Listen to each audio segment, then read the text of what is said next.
was a crew of haircut bands. The most famous, I'm sure you guys know, X Japan. Originally they were just called X, but there was an American X in California, so they had to show themselves different and became X Japan. But they all had big hair, colored hair, and a kind of metal sound. Part of Japanese culture, one of the many really interesting things there is that Japanese girls like Japanese boys who look gay. So it is a common thing in Japanese bands, and I guess it happened here also a little bit in the glitter period where we didn't know, boys with eye makeup, okay, I got it. But in Japan, it was a kind of attraction to get the girls. What do you do to get a girl? Well, you wear makeup, you have big hair, lipstick helps, and play in a band. That works everywhere. So bands like X and there was another band that was very popular called Bisexual, B-Y, sexual.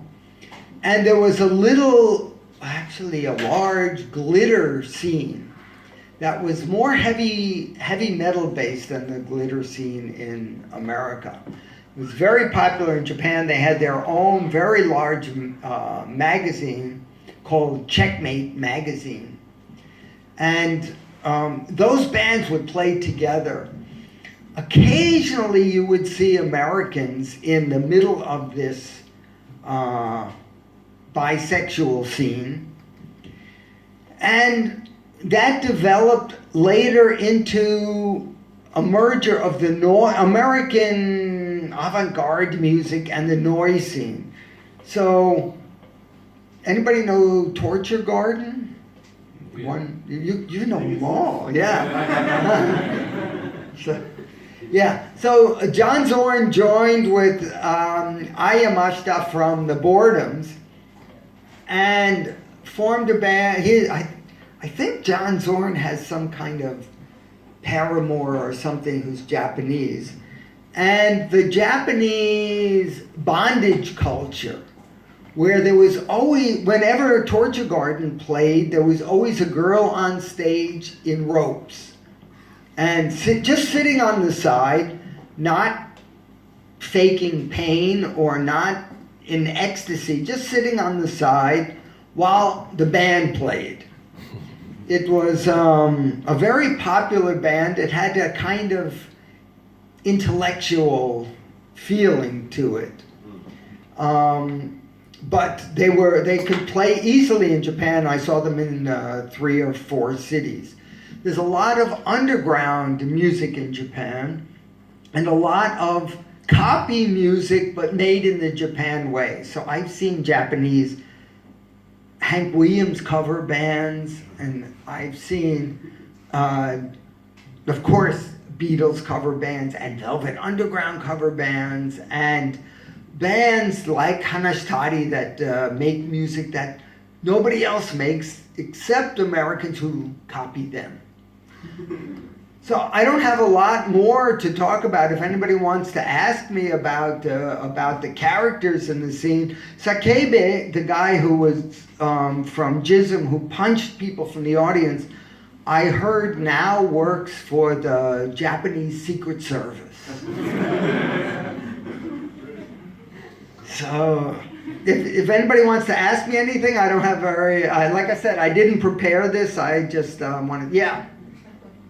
でも、英語で話してください。English. Yeah.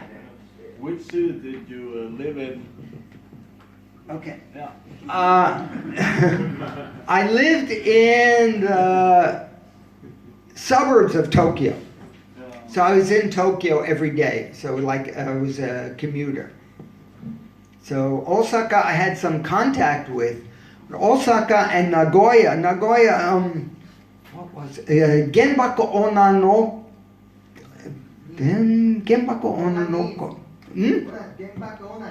Yeah, hi. So this. Genbaku Onna ne. The atomic jerk-offs were actually my favorite band from Japan. And Nagoya, they were from Nagoya. And Nagoya was kind of the, I'm trying to think of a Danish, maybe Aalborg? It was the Detroit of Japan. It was where Toyota was, it was where the working people were, it was where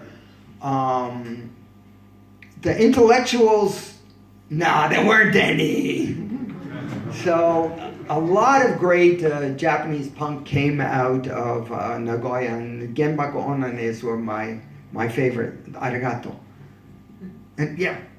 You want to talk on that? Do you want to say something about David Bowie's relation to Japan? I know he's very influenced by, he had Japanese clothes designers and makeup artists, and I know he did a tour in, I think, 73 in Japan, which was quite popular. Did it influence the music at all? Okay, that's a very good question that I know his designer. Japanese have a great eye for color and for design, and they have no fear of doing something weird. So I saw the Diamond Dog show, and I think that the costumes for the Diamond Dog show were done by a Japanese costume designer. But I don't know directly. I never saw him in Japan. I saw him the Diamond Dog show in New York. So I don't know his immediate contacts in Japan. I don't think Japanese music had a big influence on him. Just the visuals. Bowie was an extremely visual guy. So I think the music had a big influence on him. I'm sorry, the visuals had a big influence. The music, I don't know. But did he influence the Japanese bands at all with his tour? That's a good question, and I don't know the answer. I would expect the answer is yes, because the Japanese are like sponges, and they're willing, they absorb anything. That's interesting, let's do it, or let's make it our own. And I was talking with someone earlier tonight that because Japanese don't have a Christian background, that they don't have the kind of inhibitions. This is off limits. We can't do this. We can't do this because it's offensive. They don't have those kinds of limits that we have in the Christian world. I'm a Jew, but it's almost Christian. So they don't have those limits there. So they're really open. Anybody, I guess you know the American band Rape Man? Steve Albini's band? A couple people, yeah. So that came from a Japanese comic book. And a manga. And the premise of the manga was the hero was a Superman rapist who would go out and be paid, get hired, rape the bad girls to turn them into good girls. The money he got for being hired as rape man, he invested in orphanages in Japan so that kids wouldn't have to go without parents. Any more questions?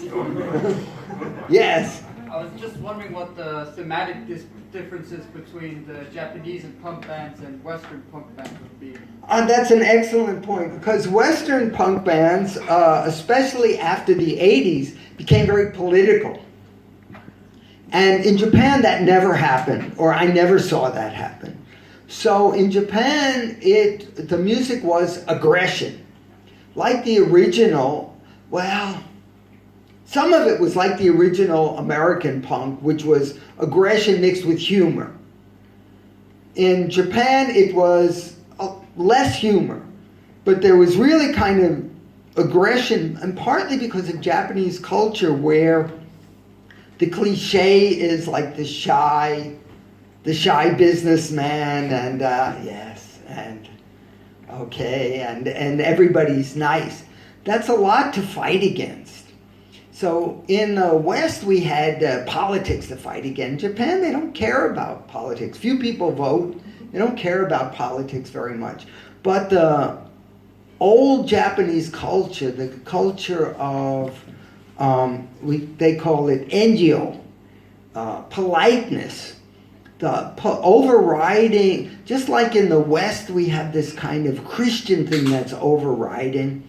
Japan, they have this engyo, this, you got to be polite and respect your elders and be nice culture over them. And so punk was much of a rebellion against that. It wasn't very much politics. That's a good question. 他の人? Anybody else? No? Okay, my pleasure.